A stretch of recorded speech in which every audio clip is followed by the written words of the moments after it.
Si t'as pas honte de ta première version, c'est que t'as attendu trop longtemps pour la lancer. Ouais. Il faut que t'aies honte de ta première version en disant je peux pas sortir ça, c'est de la merde. ça marche pas. Quand je clique là, ça marche pas. Vas-y, lance-le. Et il s'avère que la sape, donc la sève de la mangue, est hyper toxique. Et en plus de ça, je suis allergique aux mangues. Donc moi, je me suis retrouvé, et ça, je l'ai su après. Et du coup, je me suis retrouvé avec des allergies au point où mes bras, ils ont tellement gonflé. J'avais des bracelets encore à l'époque, j'ai dû tout couper parce que je pouvais pas les garder. Et en fait, j'avais comme si toute la peau de mon bras, elle est brûlée. J'avais une peau de crocodile. Moi, je me rappelle lancer mon premier site, et c'est mon frère qui m'avait dit ça. Je parlais avec le développeur du site en disant non, mais j'aimerais que le bouton il soit un peu plus zoom. Oh non. Mon frère était à ta gueule. Et non, mais je l'ai fait, donc mon frère m'a dit tais-toi. Max, Alex, saison 2, la savane. On va passer un petit moment ensemble. C'est le début de cette saison 2. Du coup, c'est un peu l'occasion de faire les choses différemment. On va discuter tous les deux. On va parler de nous, bien évidemment, mais on va parler aussi de la savane, de pourquoi on a fait ça, où on en est aujourd'hui. Le nouveau studio pour cette saison, on a de la chance d'être ici, On est au top. Méga Studio, qui nous quel reçoivent. timing. Voilà, t'as vu ça, et C'est c'était fait pour. là. Magnifique. Qui nous reçoivent, avec qui on va collaborer justement pendant toute cette saison. Donc on a une chance incroyable d'être ici. On invite les gens à aller regarder leur site, voir ce qu'ils font, comment ils le font, parce que c'est vraiment, je pense, aujourd'hui le studio le plus poussé, on va dire, dans la région. Clairement. Donc endroit magnifique, on a beaucoup de chance. Et donc une belle manière de l'inaugurer, c'est de passer un petit moment ensemble. On se connaît déjà un petit peu, on va dire, mais de parcourir nos parcours respectifs, de parler de nous un petit peu, pas trop, mais aussi de la savane, pourquoi on fait ça, comment on est arrivé là aujourd'hui et un peu où on va aller. Ça te va comme agenda? Avec grand plaisir. Je suis très content d'être là. Très cool de faire cette saison 2. Ça va être top. On va avoir des invités de fou. Ouais, ça commence à prendre pas mal d'ampleur ce truc. Et on savait pas trop où on serait On allait. quand on a lancé ça. Et c'est marrant de se dire, quand tu regardes justement les débuts de la savane et ce qu'on voulait faire, et de dire, est-ce qu'à ce moment-là, on serait dit, bon, on serait dans un studio comme Améga, et puis on aurait des invités comme on en reçoit, c'est très cool. Mais alors, pour la petite histoire, c'est aussi, on a voilà, 30 épisodes environ, un peu plus maintenant. 1 an et demi, c'était l'été 2020. Attends, 2023? Non, 2023. Ouais. 2023, où on a parlé quelques mois avant en disant toi, t'écoutes des podcasts? Ouais, moi j'adore les podcasts. On devrait faire un podcast. Faisons un podcast. Moi, ça faisait super longtemps que je voulais faire. Et puis ça a été assez vite. Tout d'un coup, on s'est dit allez, tu sais quoi, franchement, faut qu'on le fasse. Trouvons un endroit. On a eu de la chance de trouver notre premier studio avec Viam Ouais. à Renan. Mais tu te souviens comment on a galéré à trouver? Et on a beaucoup galéré. On a eu beaucoup de peine à trouver. On a hésité à le faire nous, louer des caméras. C'était compliqué. Et puis on s'est dit pourquoi pas. Et on a trouvé nos premiers invités qui ont été assez fous pour nous dire oui et venir discuter avec nous. Merci Alessandro. Merci Alessandro, merci Maxime qui étaient les premiers cobayes dans l'histoire. Et moi qui me suis retrouvé à l'hôpital le jour avant. Ouais, c'est une histoire aussi. Du coup, tu t'es retrouvé tout seul. Appendicite, t'as vu, non? C'était ça? Appendicite, le jour avant, je crois, le mercredi soir, Ouais. j'étais à l'hosto et le jeudi, on faisait le podcast et du coup, j'ai pas pu être là. Tu te rends pas compte le coup de pression que j'ai eu à ce Si, moment-là? un petit coup de pression juste avant. Écoute, en fait, tu seras tout seul, donc démerde-toi. Ouais. Donc tu t'es retrouvé tout seul, mais ça a été le début de l'aventure. Et puis voilà, on s'est dit maintenant, on s'est lancé un peu là-dedans et on a souvent cette question en fait pourquoi vous faites ça? Moi j'ai des gens qui disent mais vous gagnez de l'argent avec ce truc, pourquoi vous faites ça? Et on a un peu toujours la même réponse, qui était de dire qu'on l'a commencé en fait, ça évolue gentiment, mais on l'a commencé de manière un peu égoïste, moi je dis souvent. Parce qu'en fait, on voulait une bonne excuse pour s'asseoir avec des gens intéressants. Et quand tu dis aux gens, quand tu veux parler 1 heure et demie, 2 heures avec des gens, et tu leur dis, viens, je veux te parler pendant 2 heures et te poser plein de questions, les gens ils vont te dire non, mais tu leur dis, viens, je t'invite parce qu'on a un podcast et puis qu'on veut discuter. C'est assez impressionnant, en fait, les gens disaient oui. Non, c'est sûr que la réaction, elle est totalement différente parce que quand tu invites quelqu'un que tu connais pas à boire un café ou à aller dans un resto, faire un lunch ou un repas, la réaction, elle est tout de suite un peu réfractaire presque, dans le sens où la personne se dit « Ah, mais qu'est-ce qu'elle me veut ?» ou « Pourquoi j'irai là-bas ? Qu'est-ce que j'ai à y gagner ?» etc. Alors que quand tu invites quelqu'un à un podcast, la réaction, elle est tout de suite très différente. Il y a quand même certaines personnes qui veulent pas parce qu'ils ont peur de l'exposition. Mais de manière générale, les gens trouvent ça assez cool quand même de venir partager un moment et de discuter ensemble de ça, quoi. Donc c'est vraiment ça. Au moins, tu peux discuter avec eux, on va dire ça comme ça. Au moins, tu as une opportunité. Peut-être que tu fais pas le podcast, mais généralement, les gens sont assez ouverts, discuter. Ah, mais pas tout de suite, j'ai pas le temps. Ou j'ai un projet sur lequel je bosse, ce sera plutôt dans 6 mois, etc. et moi, j'étais surpris en fait de se dire, mais en fait, tu commences ça comme ça, un peu, honnêtement, un peu à l'arrache, parce qu'on était là, bon, bah, vas-y, trouvons un studio, trouvons des invités, on est là, on commence. Puis petit à petit, tu te dis, mais attends, c'est incroyable, cette personne, elle a dit oui, dans 2 jours, on va parler avec elle. Enfin, Ouais. c'est toujours les débuts, c'est ce que je trouve incroyable, tu te dis, bah, en fait, ouais, c'est fou, en fait. Et ce qui est marrant aussi, c'est l'évolution aussi, je pense, de nous, ce qu'on pense pouvoir atteindre en termes entre guillemets, de type de personnalité. C'est-à-dire qu'au début, tu te souviens, on avait un peu peur à écrire à certaines personnes. On s'est dit, ah, mais on devrait peut-être attendre un peu, d'avoir au moins, je sais pas combien d'épisodes, etc. Puis au final, ce qui est assez incroyable, je trouve, c'est qu'on se rend compte qu'il n'y a pas besoin de réfléchir autant. En fait, envoyer un email et juste proposer, bon, au pire, t'as pas de réponse. Peut-être tu as un non, ça n'a rien changé à ta vie. Au mieux, tu as un oui, et puis tu peux t'asseoir avec cette personne et avoir une conversation cool avec. Et ça fait une énorme différence. Ouais, et c'est une belle. De nouveau, c'est un peu. Bah là, c'était la raison principale pour laquelle on a commencé ça, c'était ça. C'était de pouvoir s'asseoir avec ces gens-là. Après, il y a des raisons d'une certaine manière sous-jacentes, parce que voilà, c'est aussi le côté. Le branding pour Simba, c'est toute la visibilité qu'on peut gagner avec. Mais la raison de base était vraiment ça. Être, se dire, Ouais. on peut s'asseoir avec des gens sympas et sans avoir vraiment de. Pour une fois, j'ai envie de dire presque, sans avoir vraiment de target précis en se disant on veut en faire ça, on va l'amener là, etc. Plus de dire bah, commençons et puis faisons, en fait, faisons et puis on verra et puis on va avoir des gens sympas, puis on va s'asseoir avec eux. Puis petit à petit, en fait, en faisant comme ça, au fur et à mesure, ça a un peu grandi. Voilà, on se retrouve aujourd'hui bah, dans un nouveau studio avec des invités de plus en plus. Ils étaient incroyables au début, mais on a atteint des gens qu'on pensait pas forcément pouvoir atteindre parce qu'on n'avait pas de connexion avec eux. Mhm. C'était vraiment un email et puis ça s'est fait, ou un message LinkedIn et ça s'est fait. Donc ça, je trouve ça assez intéressant. Et puis après, bah, gentiment, voilà, les prochaines étapes maintenant qui se mettent en place et puis on verra où ça nous mène. Je sais pas trop en fait. C'est aussi une question que je me pose aujourd'hui, c'est où est-ce qu'on va amener ce, ce truc? Où est-ce qu'on va l'amener? Où est-ce qu'on peut l'amener? Et voir un peu ça, quoi. Mais je pense qu'il y a deux learnings qui peuvent être intéressants aussi pour les gens qui nous écoutent, parce qu'il y a pas mal de gens qui, en tout cas moi, me contactent, je passe aussi, mais qui posent aussi la question de comment commencer son propre podcast. Et je pense qu'il y a une erreur qui est assez commune.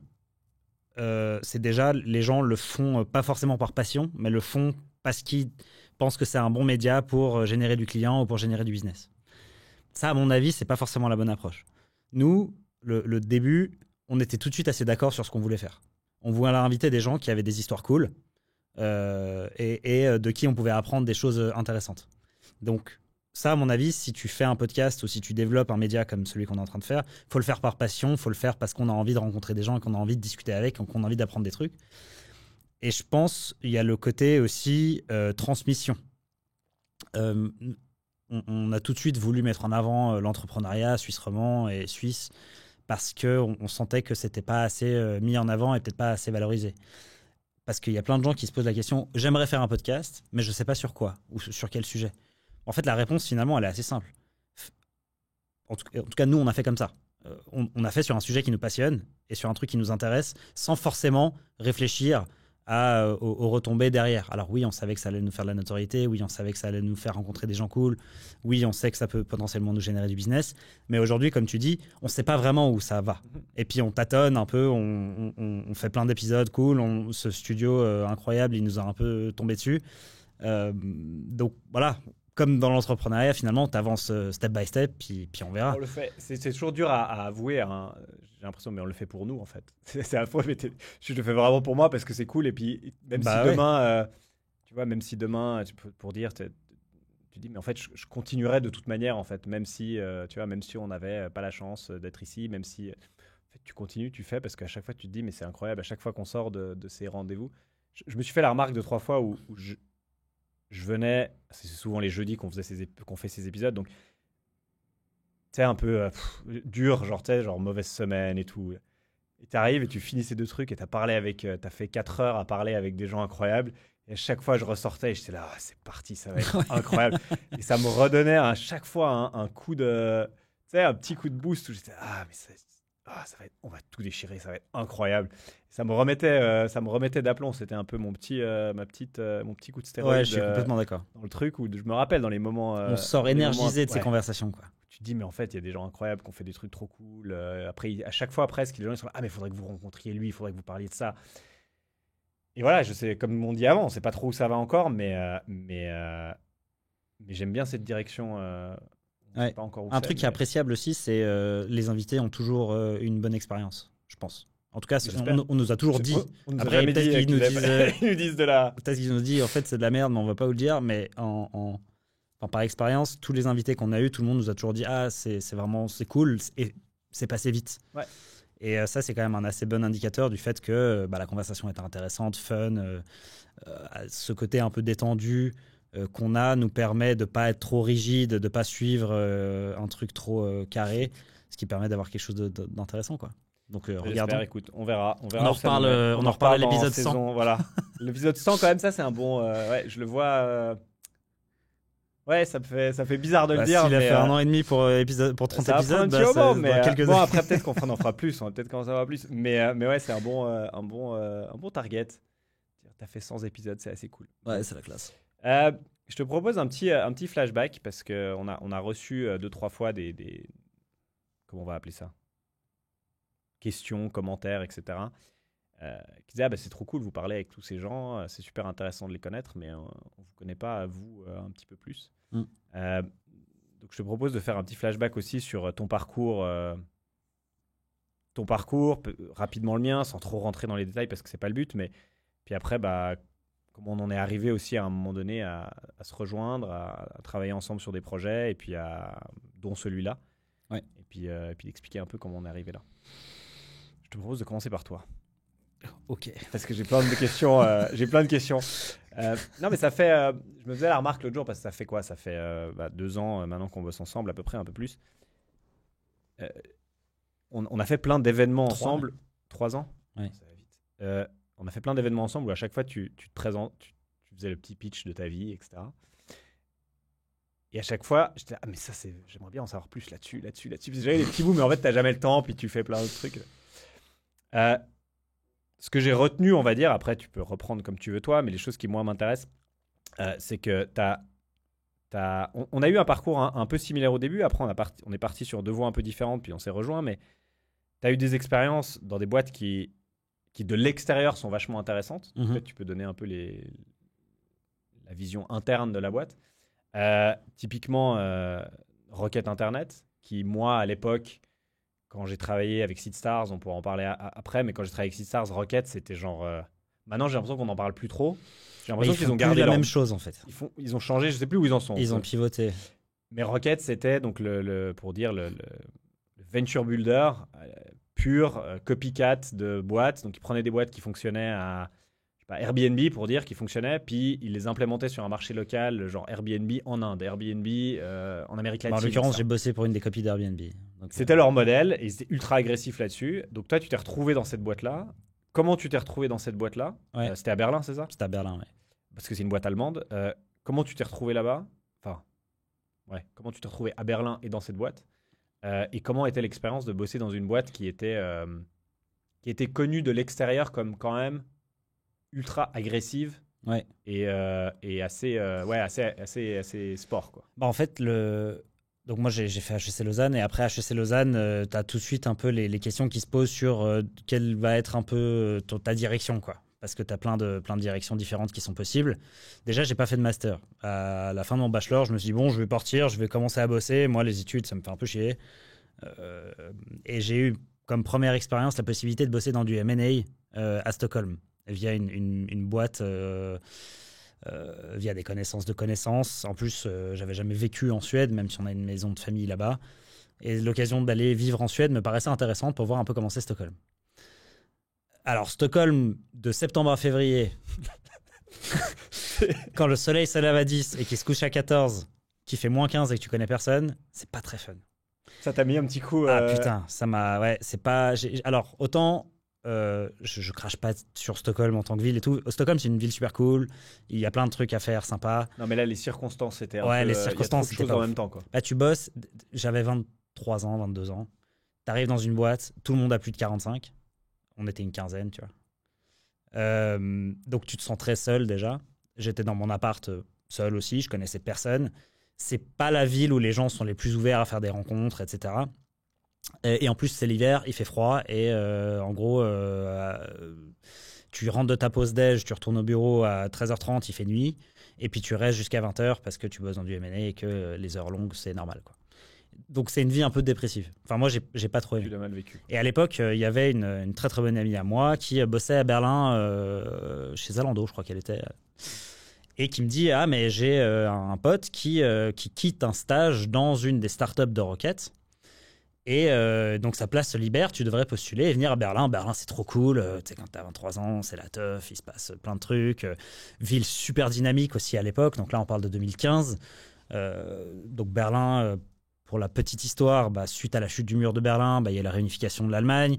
Et en fait, ça a créé cet environnement déjà hyper alternatif avec tout le monde des clubs, etc. Mais de par les prix, parce que ça a été pendant très longtemps une des villes les plus pauvres d'Allemagne, ça a généré ce côté très start-up.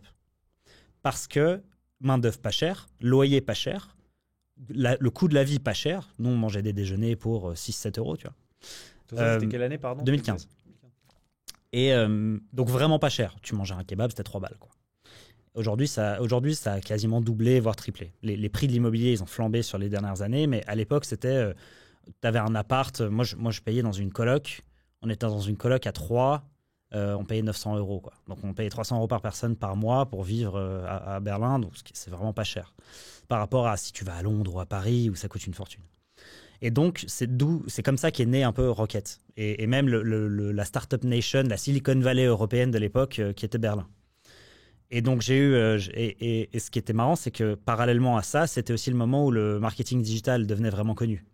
Enfin, ça existait depuis un moment déjà, mais le SEO, le SEA, tout ça, ces trucs qu'on fait encore aujourd'hui, qui sont implémentés aujourd'hui, qui sont assez standards. À l'époque, c'était très nouveau. Donc personne n'entendait vraiment parler de ça. Et on me disait, pour avoir ce stage chez Rocket, il faut que tu apprennes le SEO. Donc je me suis un peu renseigné sur le SEO. Et j'ai postulé pour le stage et ils m'ont pris. Et là, tu débarques. Donc c'était pas pour Rocket même, c'était pour une des startups de Rocket, mais ils appellent ça une startup. Il y a 150 employés et puis tu es dans un open space énorme. Mais c'est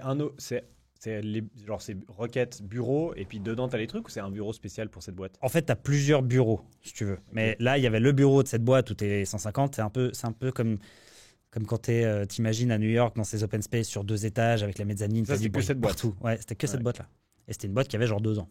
Et donc, tu apprends ensuite à comprendre le concept qui est celui de Rocket, qui était hyper impressionnant, qui est celui du Blitzkrieg, quoi, à l'allemande.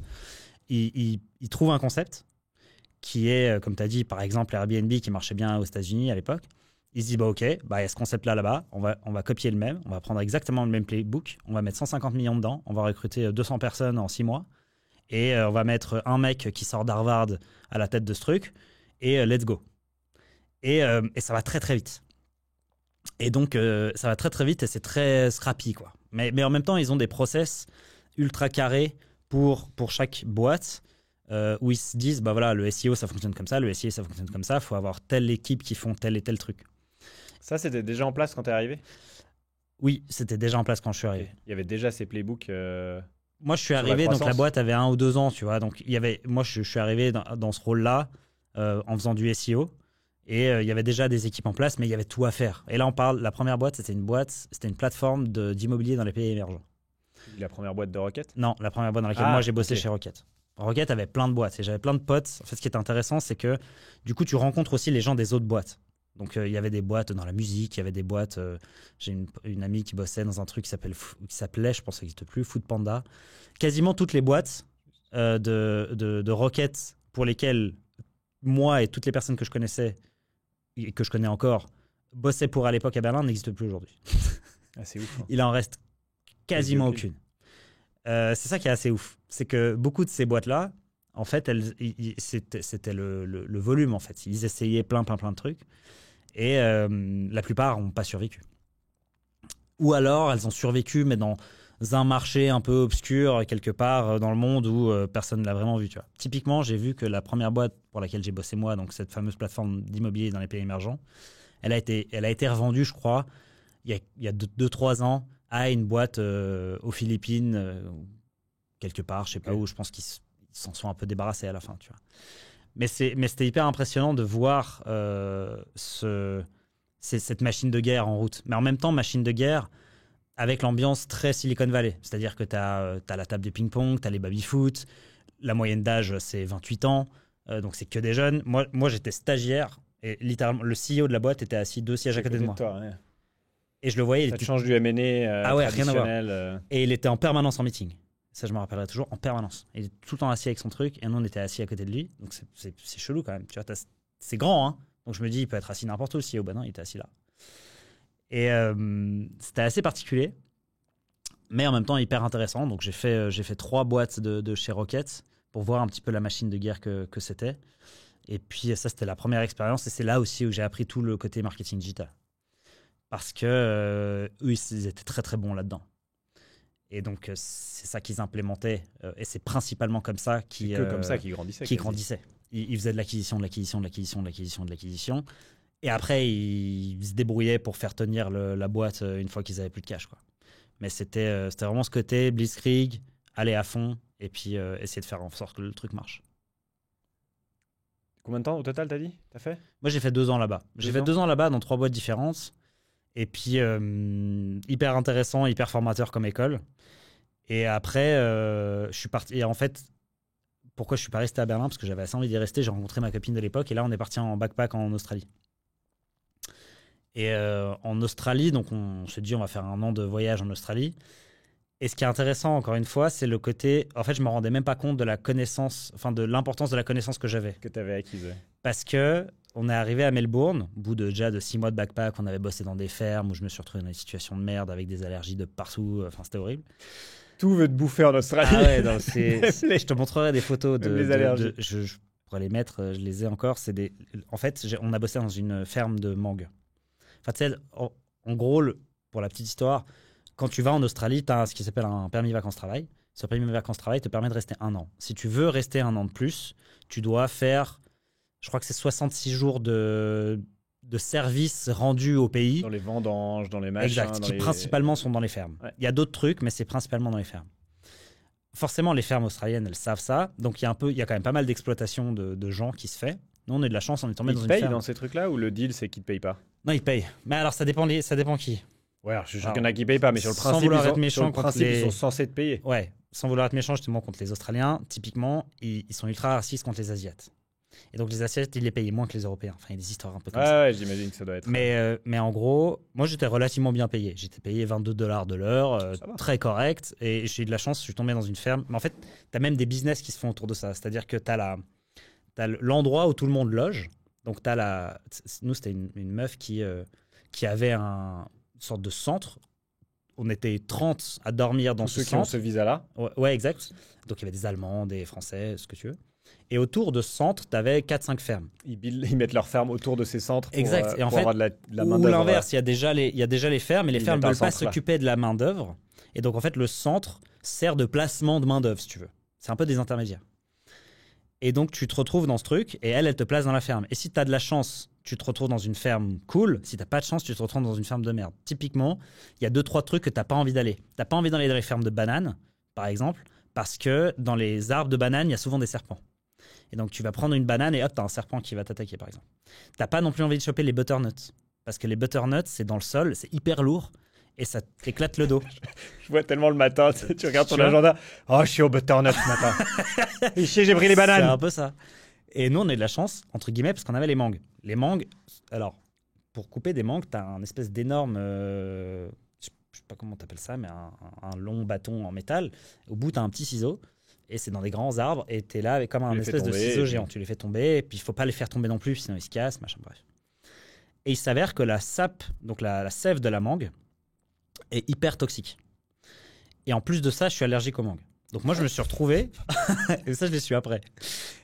Et du coup, je me suis retrouvé avec des allergies au point où mes mains, mes bras, ils ont tellement gonflé. J'avais des bracelets encore à l'époque, j'ai dû tout couper, parce que je ne pouvais pas les garder. Et en fait, j'avais comme si toute la peau de mon bras, elle est brûlée. J'avais une peau de crocodile. Peau de crocodile sur tout le bras droit. Et après, ça a commencé à se propager sur les jambes, sur le ventre. Et ça, c'était quoi, jour 1 en gros? Non, c'était jour 7 ou 8. Au début, je m'en suis pas rendu compte. Mais après, ouais, puis t'as pas forcément touché beaucoup de sève. Tu touches pas beaucoup de sève, exact. Puis au bout d'un moment, en fait. Un jour où tu t'es Tu t'es chopé un Tu gros devais truc. mettre les mangues dans une espèce de bassine. T'as mis la main au mauvais Et endroit. puis quoi. au bout d'un moment, j'y allais avec les bras et tout, je n'avais rien à foutre, j'étais chaud. Et en fait, non, c'était la plus grosse connerie de ma vie. J'ai dû bouffer de la cortisol après pendant quasiment 10 jours. Et c'était au T'es point au où milieu de nulle j'en part, en dormais plus, pas de non la nuit. Ouais, mais du coup, après, on a arrêté. On a fait, en fait, il faut que je me casse d'ici. Je peux T'as été pas aux rester. bananes. Non, je suis parti. On s'est dit, en fait, fuck ça, on restera 1 an en Australie, 2 ans, on veut pas. Bref, tout ça pour dire que cette histoire-là nous a menés à Melbourne. Et à Melbourne, enfin, avant ça, on a vécu dans d'autres villes où on se disait on va chercher des petits jobs, style travailler dans des bars, travailler dans des restos, etc. Ce qui est hyper formateur déjà comme expérience parce que être dans un pays où tu connais personne, où je me suis inventé un CV. J'ai jamais bossé dans un bar de ma vie. Et là, j'ai fait un CV où j'avais 4 expériences dans des bars, où je suis allé dans des bars. Ouais, bien sûr, je sais faire du café. Et en fait, je savais pas faire du café. Et là-bas, faire du café, c'est une religion. C'est pas t'appuies sur un bouton. Ah oui, c'est oui, genre c'est. le café australien, c'est un autre délire. Et tu te formes un peu comme ça. Mais à Melbourne, je suis arrivé dans une coloc avec une Française qui habitait là depuis longtemps qui disait non mais tu te rends pas compte, mais en fait ce que tu as appris à Berlin, aujourd'hui tout le monde veut ça. Le marketing digital, ce côté rocket, fais un CV avec ça, postule dans des boîtes et je suis persuadé que tu vas trouver un job. Et j'étais là, oui, mais bon, je vais rester 4 mois à Melbourne, tu vois. Elle m'a fait, tu t'en fous, tu regardes, au pire, ça te fera 4 mois de salaire, c'est bon pour. Parce que le but, c'était de renflouer les caisses pour continuer le voyage. Et ce qui est assez fou, c'est que donc il y a des agences de placement aussi là-bas. Donc j'envoyais mes CV aux agences de placement et c'est eux qui te trouvent les jobs. Parce que moi j'avais un profil qui pour eux était tellement intéressant que j'ai eu en une semaine j'avais 3 offres sur la table. Une offre d'une boîte, d'une agence taille moyenne, je sais pas, il devait être 20-30 pour un job assez standard, pas hyper intéressant. Une offre de Mindshare. Donc Mindshare, c'est une des plus grosses agences du monde qui avait comme client Nike, Ford, etc. C'est 10 000 personnes dans le monde, enfin c'est un gros truc. Et eux, ils ont tellement kiffé mon profil, ils me font ouais, on te file 120K par an et on te sponsorise, donc tu restes ici 4 ans et genre on te prend pour ton visa. Je fais oh putain. Et puis il y avait la troisième option qui était King Kong. Et King Kong, c'était Sabri, donc Sabri qui est un peu un gourou du marketing et de la vente aujourd'hui. Et en fait, je me suis hyper bien entendu avec lui. Et donc, c'est lui qui t'a fait l'interview. C'est lui qui m'a fait l'interview. C'était le début de la boîte presque. Non, ils étaient déjà une quarantaine. Ah, le début dans le sens. Ah, c'était déjà une quarantaine. Et je me suis super bien entendu avec lui, parce que j'ai fait l'interview directement avec lui. Et lui, il avait vu un petit peu mon passé. Il a dit ouais, je veux que tu viennes et je veux que tu m'aides à développer le content, la stratégie de content de King Kong. Et de rédiger des articles sur comment développer la stratégie de développement de King Kong. Attends, il y a un truc que je t'ai jamais dit, d'ailleurs, j'y pense maintenant. C'est l'article sur la marque de montre. Ouais. C'est à ce moment-là que tu l'as écrit? Oui, je l'ai écrit quand j'étais chez King Kong. Parce que ça, c'était... Tu sais, je crois que je l'ai jamais raconté, mais mon frère me l'avait envoyé. Ah ouais? Parce qu'on se connaissait pas, mais on avait des connexions en commun. Mon frère me l'a envoyé en me disant tu devrais l'appeler et discuter avec lui. C'était il y a longtemps, tu vois, c'était il y a 10 ans. C'était en 2017, ouais. Donc, tu vois, pour dire, c'est il y a 10 ans. Et donc, je suis là, ouais, c'est clair, un jour, je le ferai, etc. J'avais lu l'article et j'étais là, putain, c'est vachement poussé. Genre, franchement, il y a peu de gens qui poussaient autant à ce moment-là, tu vois, des domaines SEO, des trucs comme ça. J'étais là, ouais, c'est vrai que c'est stylé et tout. Et je viens d'y repenser en me disant, ah, c'est ça, je me rappelle avoir lu un article qui était assez... C'était plus un case qu'un article. C'était un case. Cet MVMT, article-là, c'est ça vraiment bien... Non, c'était Daniel Wellington. Ah oui, Daniel Wellington, Ouais. pardon. J'ai fait MVMT plus tard. Mais en gros, donc finalement, j'ai bossé chez King Kong et mon objectif là-bas, c'était justement de faire ça. Donc c'était avec Sabri, on discutait de boîtes hyper intéressantes. Il me disait, fais un case. Enfin, tu fais un énorme audit marketing de la boîte. Et en gros, je regardais le site internet, l'UX, leur stratégie réseaux sociaux, leur stratégie ads, le trafic, etc. Qui étaient tous des trucs que j'avais appris à faire à Berlin. Et l'histoire de Daniel Wellington, elle est assez ouf parce que j'avais écrit 3 ou 4 articles déjà et j'écris l'article de Daniel Wellington qui a explosé. Je sais pas comment.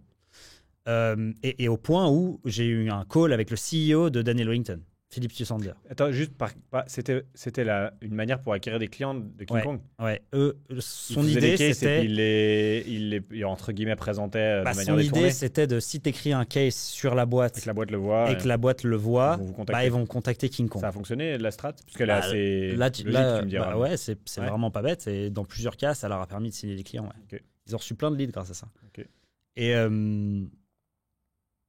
Et long story short, en gros, donc l'expérience de King Kong se passe très bien. Et à la fin moi, je savais que je voulais continuer mon voyage. J'avais pas envie de rester en Australie. Je l'avais pas dit à Sabri au début. Parce que je me suis dit, si je lui dis, il va pas me prendre. Et après, Donc, j'annonce à Sabri que je vais quitter King Kong et je vais partir. Et il me dit putain, c'est dommage, genre, j'adore bosser avec toi, ça se passe bien. Est-ce que tu veux pas rentrer en Europe et monter King Kong Europe? Et là, je fais ah ouais, c'est intéressant quand même. Intéressant comme idée de dire bah en fait, tu montes une agence européenne qui s'appelle King Kong Europe avec tous les process qu'ils avaient là-bas. Bref, ça m'a fait réfléchir beaucoup pendant le reste du voyage jusqu'au moment où je suis rentré. Et en rentrant, je me suis dit, bah, plutôt que de faire King Kong Europe avec des gens qui sont en Australie, parce qu'il y a quand même le décalage horaire et la réalité de la difficulté de bosser ensemble, la langue, la culture, tout ça, bah, c'est à ce moment-là que j'ai décidé de monter Simba. Voilà. T'as fait une mini requête. Exact. T'as fait une mini requête à King Kong. Alors, pour la petite histoire, ça c'est drôle aussi.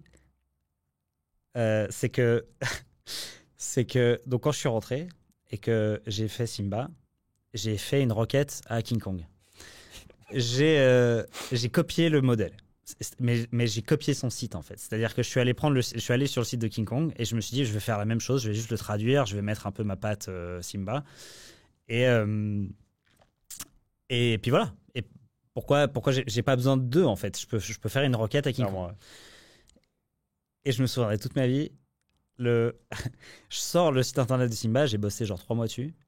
Je le sors, je commence à marketer un peu le fait que je l'ai sorti, etc. Et là, je reçois un email de Sabri. Le sujet de l'email, c'était un smiley face pas content. Et le seul contenu de l'email, c'était un screenshot de la encore homepage l'email du ou pas? site. Il faut le retrouver, pour faire un screenshot et je suis sûr qu'on peut en faire quelque Je pense qu'il chose. doit se trouver. Et après, du coup, je lui ai écrit un mail pour dire ah, mais bon, je pensais pas que t'allais te vexer. Enfin, t'es en Australie, t'as une boîte qui fait je sais pas combien de millions. Moi, je suis tout seul chez ma mère devant mon ordi à construire mon truc. Et il m'a fait, je sais plus dans quel sens il a dit ça, mais dans la direction de putain, t'es vraiment un connard, tu m'as fait une requête. Tu m'as fait une requête. Il l'a mal vécu. Il l'a super mal pris. Et il m'a jamais reparlé depuis. Et on va lui réécrire, on va à Melbourne, on va boire un café. Exact. J'aimerais bien un jour essayer de faire ça, voir si ça passe. Ouais, ce serait pour bon. sortir l'email, il faut lui envoyer. Exact. No hard feelings. Mais depuis son bureau à Melbourne. Ça, ouais. Mais voilà, en gros, en quelques mots, un petit peu comment on en est arrivé à Simba, puis Simba a mené à la rencontre avec toi, puis à la fin. Donc ça, c'est mon côté de l'histoire. Belle histoire. Ouais. Je veux voir les photos du coup de l'email et des bras, des bras manguifiés.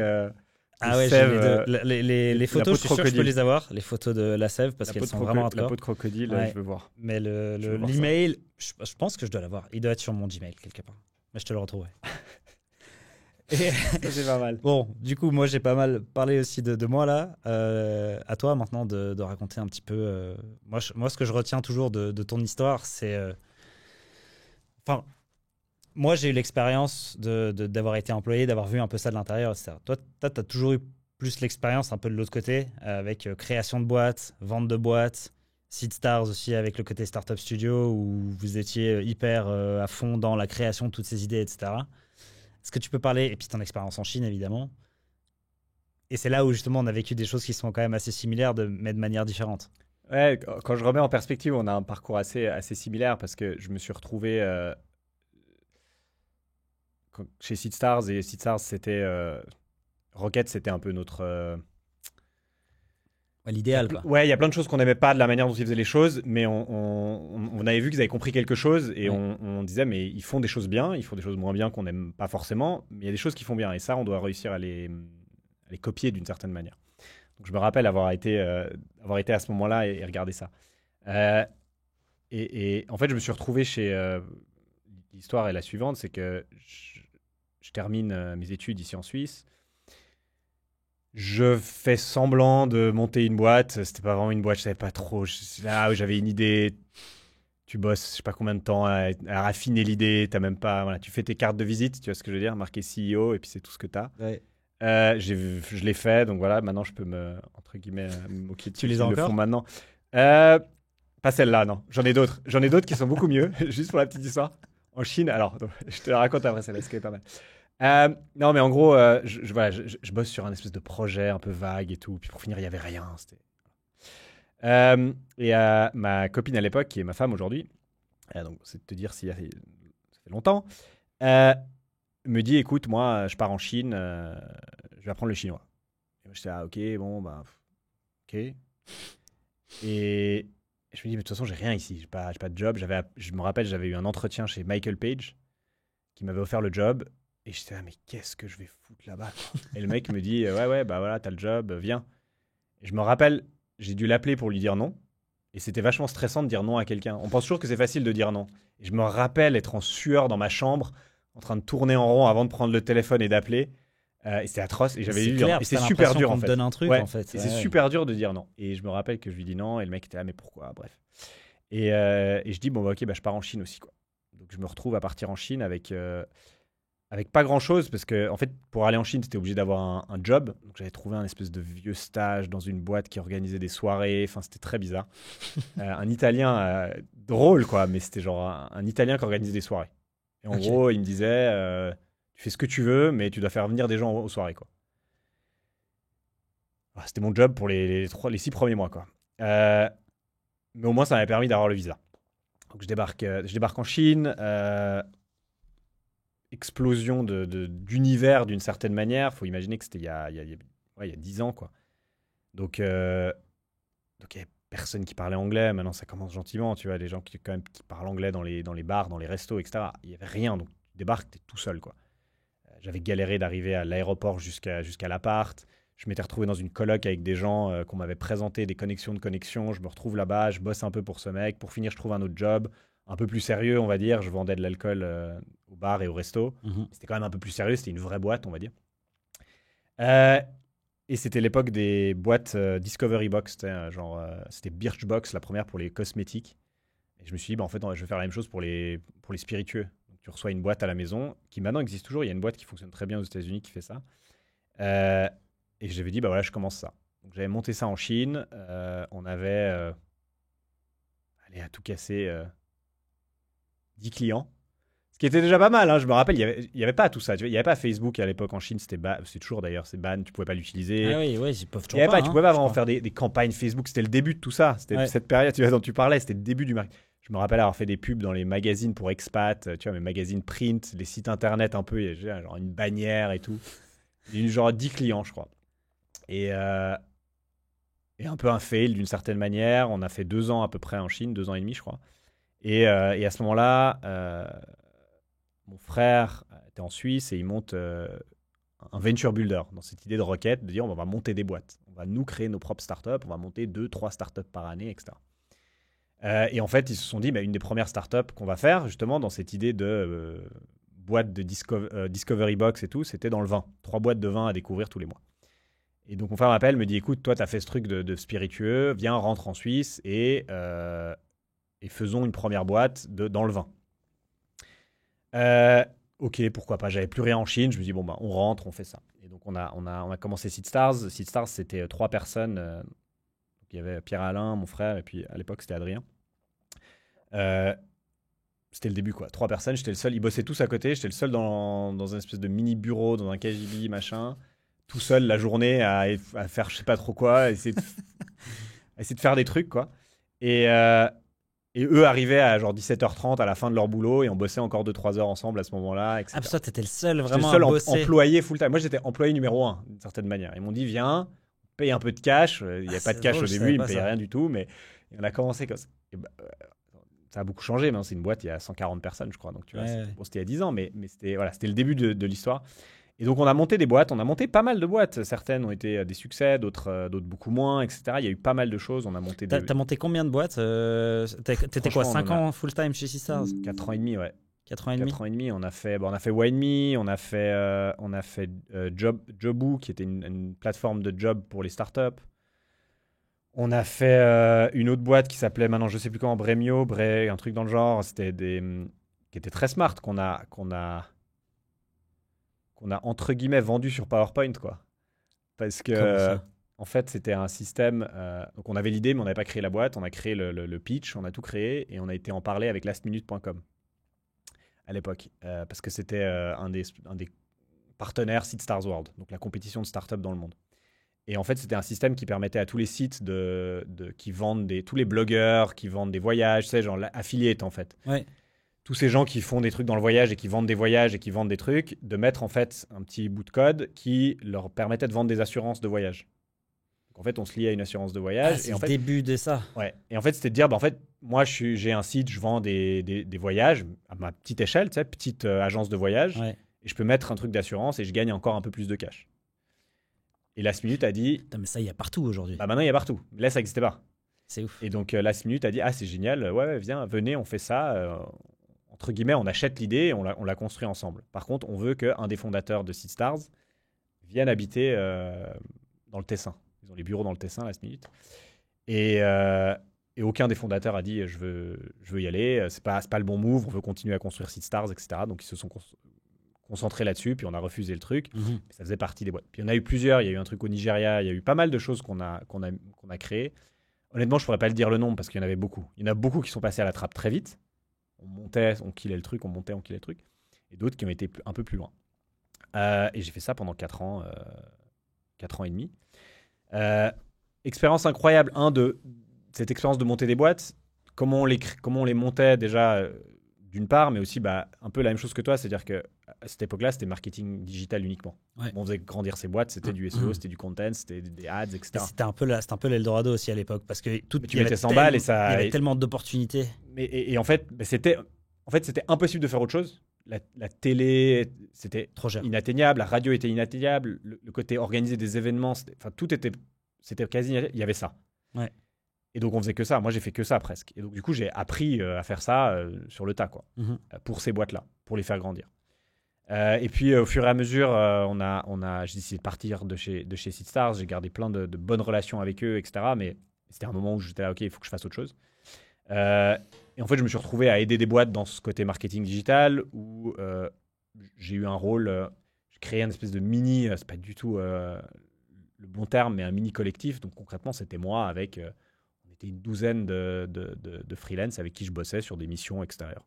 J'ai fait ça pendant quelques années où ça m'a permis de voyager en même temps. Donc tu vois, même chose, tu vois, je suis parti, j'ai fait le rêve de beaucoup. Maintenant, je regarde ça et je me dis, oh putain, mais comment t'appelles ça, digital nomade, tu vois. Donc c'est très cool, hein. Je voyageais, je bossais avec mon ordi, c'était très sympa. Ça t'a fait pendant combien de temps? Voyager, 1 an et demi, Okay. un an et demi. Mais je l'ai fait depuis la Suisse, après on a voyagé, après on est revenu, etc. Donc on est reparti. Et moi j'aimais bien ce concept aussi de voyager, de te dire, moi quand je partais en Australie, j'avais aussi, en fait la dernière boîte dans laquelle j'étais resté à Berlin m'avait aussi gardé en tant que consultant externe. Ouais. Et je trouvais hyper cool ce côté où tu peux juste te poser dans un café pendant quelques heures, bosser, et puis c'est... L'opportunité que nous on a, que nos parents n'ont jamais eu, de se dire, mais t'as ton ordi, mec, c'est ta vie, enfin dans le sens c'est ton boulot, tu peux tout faire avec. Ouais, c'est dingue. Cet outil-là te permet de gagner de l'argent et de faire ce que tu veux. Et c'était incroyable quand tu réfléchis. Après, ça évolue. Moi, je me suis marié, j'ai des enfants. Toute la vie prend un autre sens. Mais cette opportunité de dire, j'ai 25 ans, j'ai un ordi, je peux vivre où je veux.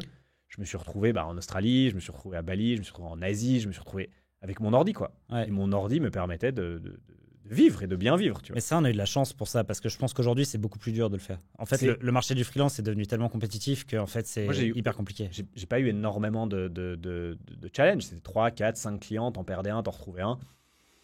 C'était pas... alors, c'est faut te dire que c'était facile, mais c'était pas... tu vois, c'était pas... tu galérais pas pour 100 balles ici, 100 balles ici. C'était 2-3 jolis mandats, puis tu vivais bien.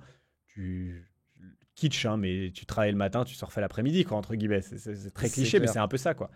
Et puis tu grandis, donc au bout d'un an, t'es là, bon, maintenant, so what? Et puis c'est un peu là où on a commencé à discuter. Et puis j'avais cette envie, en fait, de consolider un peu tout ce que j'avais mis en place, parce que c'était un peu bancal. Et puis Simba était un peu le véhicule pour consolider tout ça. Et donc on a trouvé un arrangement entre toi et moi pour un peu fusionner ces deux trucs. Où mes clients sont devenus les clients de Simba, et puis on a réussi à créer un truc un tout petit peu qui tenait un peu la route en mettant ces deux choses ensemble. Et puis moi, ça m'a permis de structurer quelque chose qui est quand même plus concret que ce que je faisais avant. Donc pour moi, c'était l'opportunité parfaite. Ouais. Et puis l'opportunité aussi de travailler avec quelqu'un qui réfléchit comme toi, qui pense comme toi, et puis d'où le podcast qui est né grâce à ça aussi. Et donc c'est un peu la continuité du truc. Et comme tu disais, j'allais dire 2 ans, mais tu m'as corrigé avant 3 ans. 3 ans qu'on construit ça, et ce qui est très drôle, je trouve, et à voir si c'est le futur de ce chemin-là, mais c'est on a construit autour du marketing, on va dire, du marketing digital. Ouais. Mais dès le jour où on s'est rencontrés, on a tout de suite parlé d'un startup studio. Et il y a ce Rocket, ce SeedStars, ce startup studio qui vient se mettre. Et j'ai l'impression que c'est un truc qui me suit, qui va se faire un jour. Je suis persuadé, je ne sais pas comment, je ne sais pas quand, mais ça reste là-dedans. Et on en reparlait encore aujourd'hui à midi en disant, mais il y a un truc, on a d'autres. Est-ce que c'est la direction qu'on prendra dans quelques temps? Je ne sais pas, mais on a plein de choses en commun et on a plein de choses sur lesquelles on veut avancer et on veut construire. Et on verra où ça va. Mais, je pense que c'est ça qui est cool, c'est qu'on est aligné sur le fait que... Et je pense que c'est aussi ce qui fait un peu le succès de la savane, si on peut appeler ça un succès, c'est qu'on a cette envie de faire ça parce qu'on trouve ça cool. Ouais. On le fait pas parce qu'on a envie de gagner de l'argent et parce qu'on a envie de devenir connu ou autre. Pour moi, c'est un peu un byproduct. Je trouve ça vachement cool, ce côté, parce que Rocket a fait, ce que SeedStars fait aussi, de monter des projets avec des gens cool qui font des trucs cool. Donc s'il y a des gens qui nous ont écoutés jusqu'ici, faire des projets cool, qui veulent faire des projets cool et qui veulent bosser avec des gens qui ont envie de faire des trucs cool, bah nous on est vachement ouverts à ça. Non mais c'est une opportunité. Moi j'ai l'impression que les gens, certaines personnes réalisent pas à quel point aujourd'hui. Et quand je dis facile, ça veut pas dire que ça va réussir.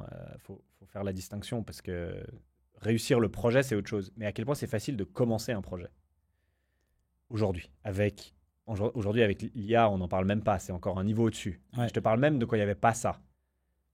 C'est un ordi, c'est un peu de sous, mais je te parle de 100, 150 balles, acheter 2 outils, faire un truc. Enfin, tu peux vite construire quelque chose, en fait. Mais c'est là où c'est malade. Oui, mais c'est là où, et on en parle pas mal en ce moment, c'est là où ça dépend des gens. Il y a des gens qui sont des doers, qui exécutent, qui vont faire le truc. Avec un ordi, tu leur dis vas-y, fais ça, ils vont se démerder pour le faire.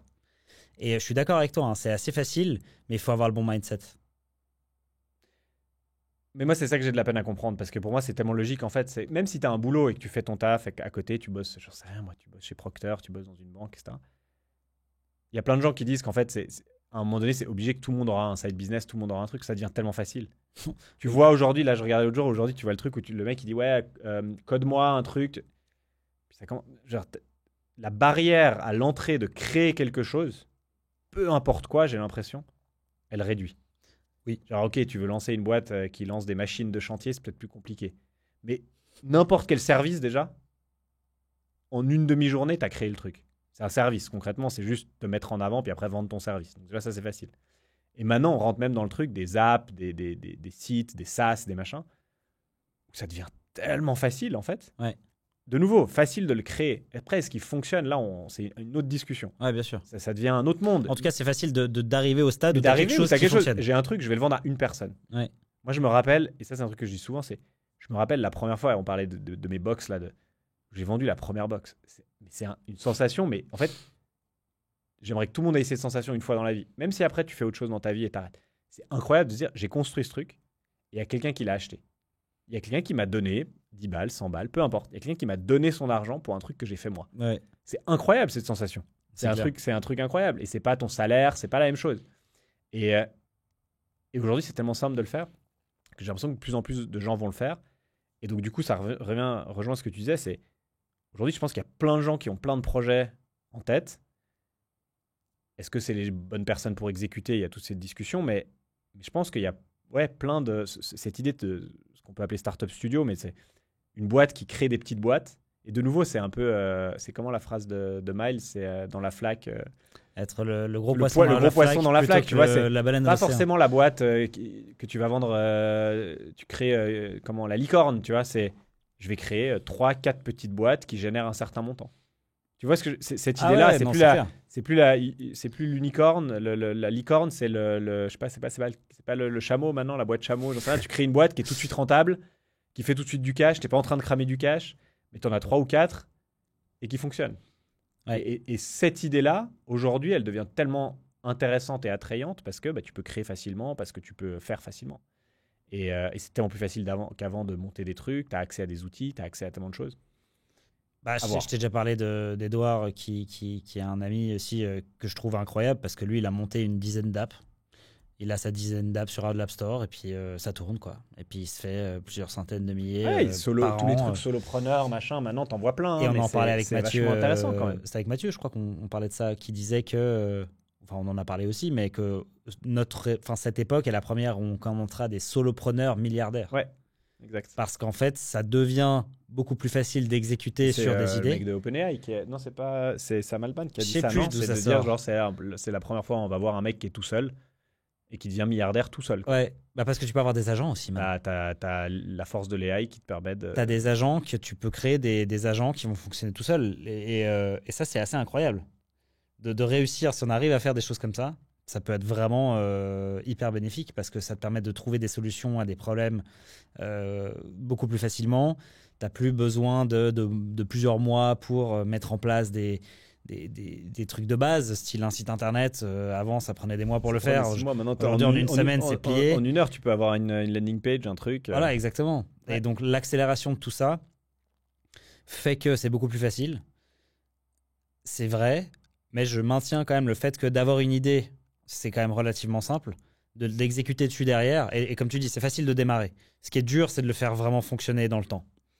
Et c'est là où, parce que tu peux avoir plein de gens qui ont plein de bonne volonté, et c'est ce qu'on voit souvent dans l'entrepreneuriat, c'est que tu as des gens qui ont super envie, qui se lancent, puis au bout de 6 mois, ils sont là, bah, en fait, pourquoi j'ai pas de salaire? Alors, ouais, non, Bah, mais ça, mec, c'est autre chose, je suis d'accord. Mais pour moi, c'est c'est la vie, en fait. c'est le côté fuck it, ship it. C'est Ouais. à un moment Qui est pas donné. très suisse comme mentalité. Non, mais il y a le côté. Je comprends le truc de. Après être lancé, il faut tenir bon. Mais il y a aussi le côté pour moi où il y a plein de gens en fait qui le font jamais. Tu vois, qui Clairement. lancent jamais. Lance. Après, oui, il y aura d'autres challenges. Mais lance, puis après tu verras. Et lance, et lance, et lance. Et essaye de lancer des trucs. En fait, aujourd'hui, c'est tellement facile. Mais ça, c'est la peur de l'échec, qui est un sujet dont on parle Il y a tout plein le temps. il y a plein de raisons, je pense. Mais moi, aujourd'hui, c'est le truc que je trouve dommage en soi. Et c'est dans l'entrepreneuriat, on va dire, suisse, mais même de manière générale. C'est ce côté.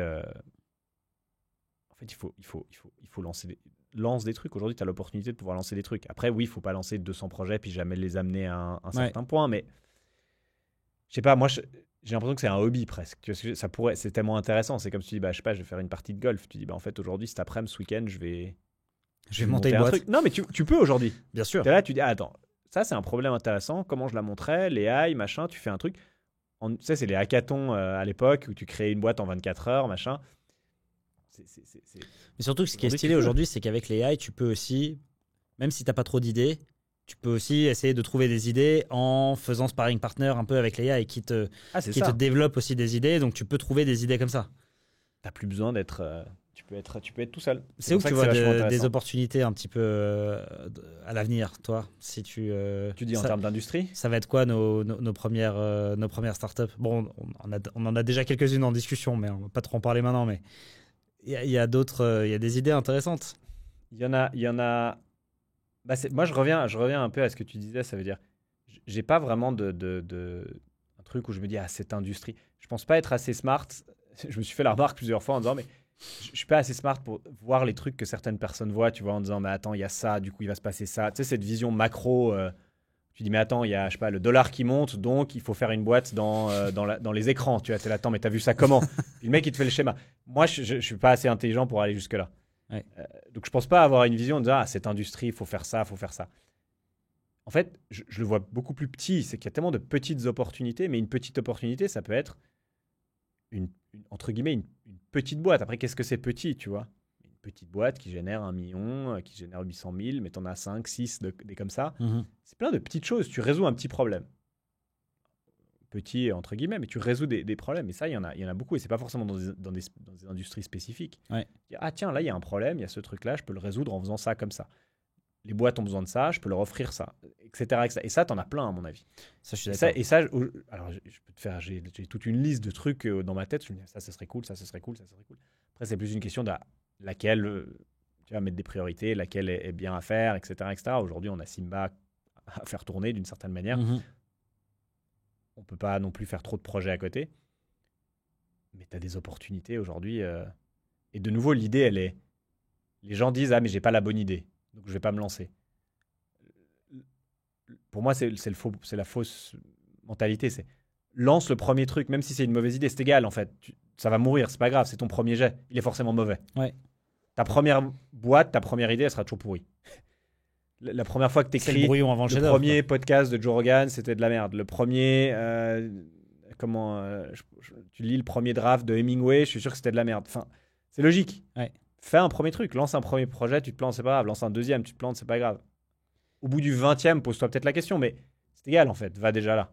Ouais, j'ai même écouté un podcast d'un auteur que j'adore dans science-fiction fantasy qui s'appelle Brandon Sanderson, qui a écrit 5 livres avant de sortir le premier. Je vais sortir le premier. Donc il a écrit 5 bouquins, qu'il a jamais, qu'il a jamais même sorti, publié. ouais. Il les a juste écrits. Mais c'est ça. Et puis le 6e, il s'est dit, ok, mon Celui-là, il je est pas le trop sors. mauvais. Ouais. Mais je pense que c'est ça ce que la mentalité à avoir d'une certaine manière. C'est, fais, sors un truc. Ouais. Et les gens ont tellement de peine à sortir un truc parce mais je suis pas sûr, il est pas parfait. Sors-le, vas-y. Sors ton Ouais, je truc. pense que C'est c'est ce que je vois le plus souvent. aujourd'hui avec cette simplicité. Effectivement, moi je pense qu'au-delà d'avoir des industries ou des idées particulières, je pense que là où tu as touché pour moi le point le plus important, qui sera toujours à mon sens le critère numéro 1 de est-ce qu'une boîte a des chances de succès ou pas, c'est est-ce que tu résous un problème. Est-ce que tu résous un problème existant avec une solution assez simple et qui apporte une réelle valeur et où la personne elle n'aura Du coup, aucun elle sera problème prête à payer. à le payer. Tu résous son problème, la personne. Et en sera fait, prête à payer. si tu as une réponse, un grand oui à cette question-là, tu y réponds, il y a de fortes chances quand même que ça réussisse. On est comment niveau d'amis? C'est la grande question. Je crois on arrive gentiment au bout. On arrive gentiment au bout. Ok. Moi, j'ai 2 questions pour toi, pour finir, D'accord. qui sont questions rapides. Ok. Je t'ai jamais posées. Parce qu'on la pose toujours aux gens, mais on se la pose jamais à toi. À nous. La première, c'est le conseil que tu donnerais à quelqu'un qui demain dit je veux me lancer.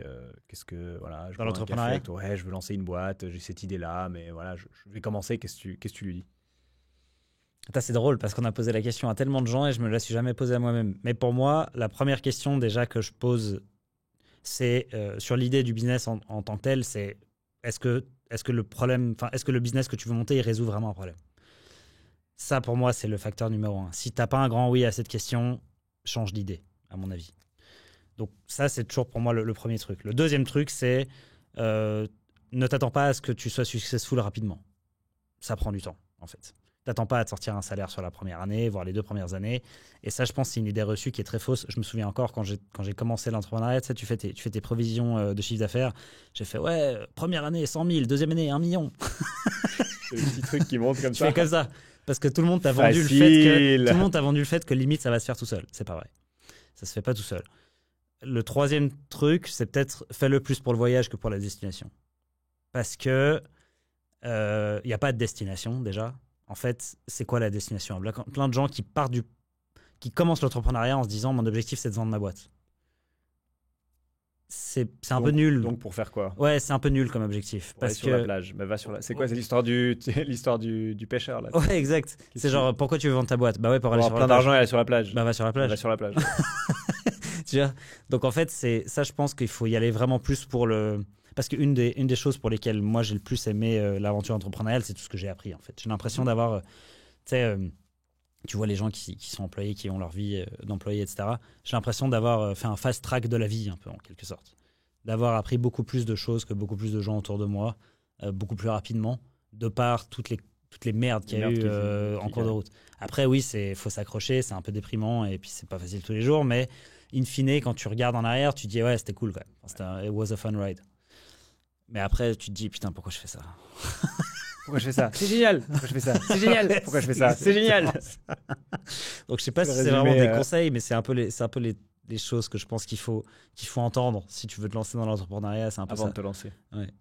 Et la deuxième question, parce qu'on a souvent échangé à ce sujet-là, c'est le livre si tu pouvais donner qu'un livre à tout le reste de ta vie, tu peux offrir qu'un livre aux gens.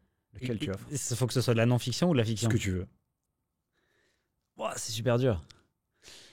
C'est super dur. Bah, le truc, c'est que moi, j'aime beaucoup, comme j'ai dit, j'aime beaucoup lire de la science-fiction et de la fantasy. Donc, si je suis presque obligé de séparer les deux. En fiction, mon livre préféré, je crois, c'est La Horde du Contrevent. Super. Le quoi La Horde du Contrevent. Déjà le titre, je comprends pas. Ouais, c'est... je vais pas trop m'étaler sur ce que c'est, mais Mais c'est un super livre Je suis obligé de le lire maintenant. de Damasio. Alors, faut s'accrocher aussi. C'est un peu comme l'entrepreneuriat. C'est pas facile à lire, mais en fait, ce qui est assez cool, c'est que c'est une histoire qui est écrite du point de vue de 23 personnages différents. Ah oui, mais tu m'en as parlé. Ouais, et c'est Putain, génial. faut prendre des notes pendant la... En fait, t'as un petit. Moi, j'avais sur mon marque-page. Ah, t'as qui est qui? T'as qui est qui. Et en fait, si tu veux, t'as un petit signe par personnage. Et au début de chaque paragraphe, t'as le signe. Et donc, tu sais de quel point de vue Ok. t'es. Mais c'est un peu comme dans un film où tu vois, comme si Oui, tu. c'est un jeu. C'est quasi un jeu. Enfin, c'est presque Non, c'est Non, une mais un histoire. jeu dans son... Ouais, mais tu dois avoir ce petit marque-page. Ouais. C'est une aventure, quoi. Puis Tu au pars début, dans- faut déjà te mémoriser les Dans le 23 ma- personnages. Ok. Et en gros, l'histoire, c'est ils sont dans un espèce de. Le monde est un tunnel. Et ils partent d'un village au début. Et puis, c'est des hordes. Donc, ils sont 23 dans chaque horde. Et chaque année, il y a une nouvelle horde qui part, qui essaye d'aller au bout du tunnel. Personne n'a jamais réussi à aller au bout du tunnel. Et donc, dans les 23, il y a genre le guerrier, il y a le magicien, il y a machin. Et puis, en fait, il y a une énorme rafale de vent constante qui font qu'ils doivent marcher. Mais ils doivent marcher pendant 50 ans contre le vent. C'est pour ça la horde du contre-vent. Pour arriver au bout. Et en fait, c'est une belle histoire de tous ces personnages qui doivent travailler ensemble. Ils partent, ils ont 15 ans, je crois. Puis ils arrivent plus ou moins au bout, et puis ils en ont 50, tu vois. Et personne n'est arrivé jusqu'au bout. Et donc, eux, t'es obligé d'y aller en marchant. Parce que il y a d'autres civilisations qui ont inventé des vaisseaux pour aller plus vite, etc. Mais en fait, si tu arrives quasiment au bout et que tu l'as pas fait jusqu'en marchant, t'as pas acquéri l'expérience suffisante pour aller jusqu'au bout. C'est une bonne philosophie Exact. Et ça reprend cette philosophie. Donc, il y a le côté travail d'équipe, il y a le côté, justement, le grind de marcher jusqu'au bout pour arriver. Et puis, il rencontre des civilisations en cours de route. Enfin, c'est super bien fait. Écrit, c'est aussi impressionnant parce qu'il a réussi. Il y a un ton d'écriture différent pour chaque personnage. Donc, au bout d'un moment, rien qu'en lisant, tu n'as même plus besoin. T'as plus besoin de regarder le signe. Tu vois en fonction du style d'écriture qui c'est. Donc, ça, c'est vachement cool. Et je le conseille vivement à toute personne qui aime bien ça. Le monde est hyper bien fait. En non-fiction, c'est assez dur. En non-fiction, j'en ai plein en tête. Si je devais en choisir qu'un.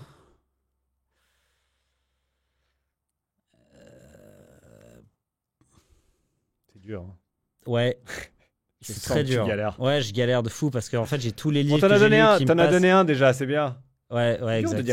En fait, non-fiction, j'ai un peu un love-hate relationship avec la non-fiction. Et je vais t'expliquer pourquoi. Parce qu'en fait, le problème des livres de non-fiction, c'est qu'ils sont très bons pour te faire penser à une idée. Mais en général, tu as lu les 50 premières pages, tu as capté ce que c'est le bouquin, puis les 150 pages suivantes, c'est juste des histoires qui t'illustrent le concept de base. Et donc, souvent, tu as l'impression que tu as 200 pages ou 300 pages de livres de non-fiction pour t'expliquer un truc, mais c'est beaucoup de blabla. C'est rare d'avoir un livre de non-fiction qui, du début à la fin, est vraiment bien et où tu apprends un peu tout le long, je trouve. Il y a un livre qui est de Jordan Peterson qui s'appelle 12 Rules for Life, qui est vachement bien. Mais pareil, il est assez complexe à lire. Puis c'est assez... C'est heavy comme truc. Ouais. Mais alors, sur une note, il y a un autre qui s'appelle le pouvoir du moment présent, qui est de Eckhart Tolle, qui est vachement intéressant. Moi, j'aime bien maintenant lire des trucs un peu plus philosophiques qui partent plus sur des concepts un peu plus lointains que... Bon, je dis ça, en ce moment, je lis des livres sur la négociation, mais tu as soit ces livres très précis qui t'expliquent une seule idée, soit ces trucs qui sont très global de vie, etc. Voilà. Maintenant, je suis obligé de te retourner les deux mêmes questions. Donc, de un, qu'est-ce que tu donnes comme conseil pour quelqu'un qui veut se lancer?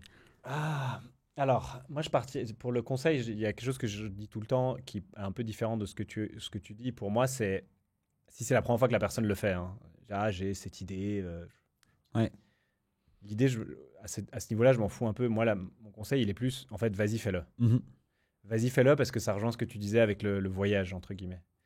Vas-y, fais-le parce que qui je suis déjà pour te dire si l'idée elle est bonne ou pas, j'en sais rien. Par contre, fais-le parce qu'en le faisant, tu vas apprendre plein de trucs. Ouais. Tu vas peut-être te planter. En fait, tu auras appris plein de trucs, puis tu en feras une autre, et puis ça se trouve, ça va marcher ou pas. Mais en fait, fais-le. Mm-hmm.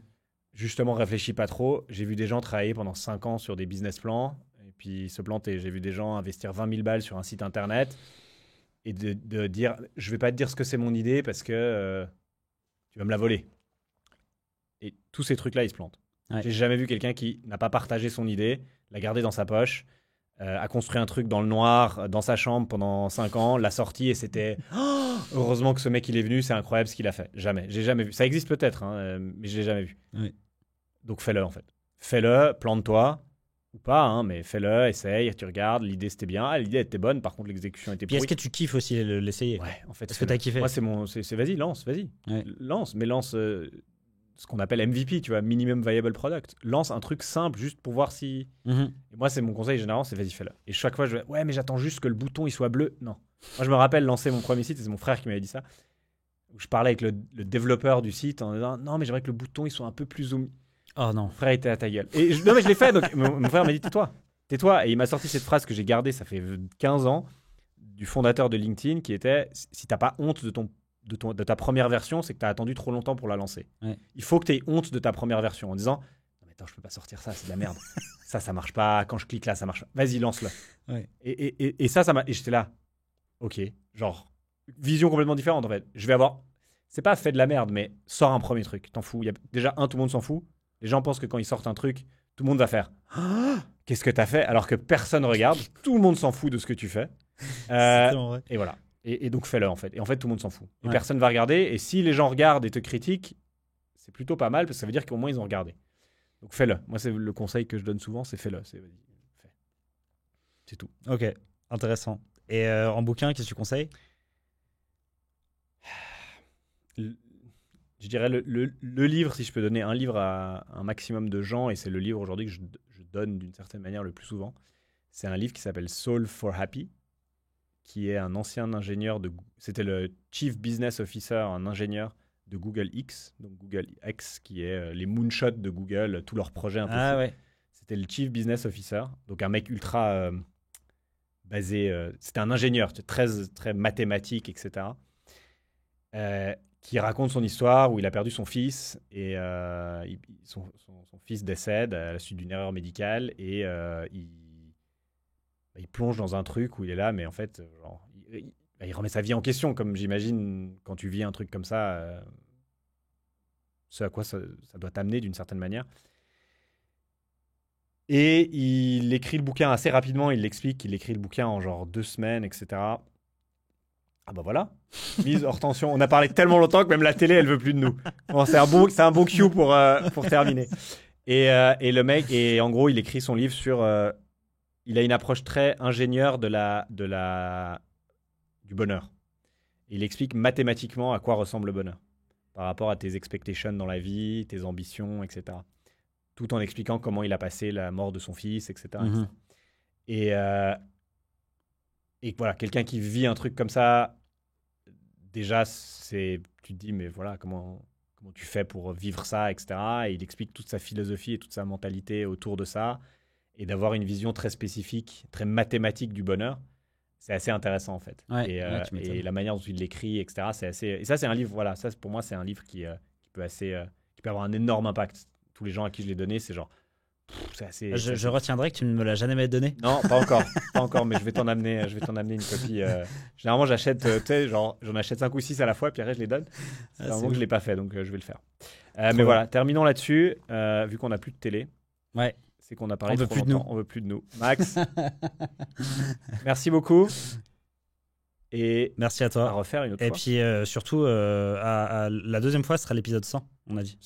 La deuxième fois, on fera ça pour l'épisode 100. Exact. Merci beaucoup. Merci à Omega. Et à bientôt pour le premier épisode de la saison 2. Yes. Cet épisode de La Savane a été créé en partenariat avec Omega Studio. Grâce à eux, nous sommes dans ce studio incroyable en plein cœur de Genève. C'est bien plus qu'un simple studio. Ils offrent une expérience unique et adaptée à chaque projet. Que ce soit pour votre communication interne et externe, des showcasts, des tables rondes ou des webinars, tout est possible. Que vous souhaitiez réaliser un événement en direct ou enregistré, créer du contenu ou renforcer votre stratégie de communication, Omega Studio a tout ce qu'il vous faut. C'est le studio le plus complet et le plus accessible de la région avec une vraie équipe de pros qui vous accompagne à chaque étape de votre projet avec un véritable accompagnement scénique, vocal et narratif pour faire de votre passage à la caméra une expérience réussie et inoubliable. Si vous voulez en savoir plus sur Omega Studio, on vous met le lien vers leur site internet et leur service en description. Encore merci à eux pour leur soutien.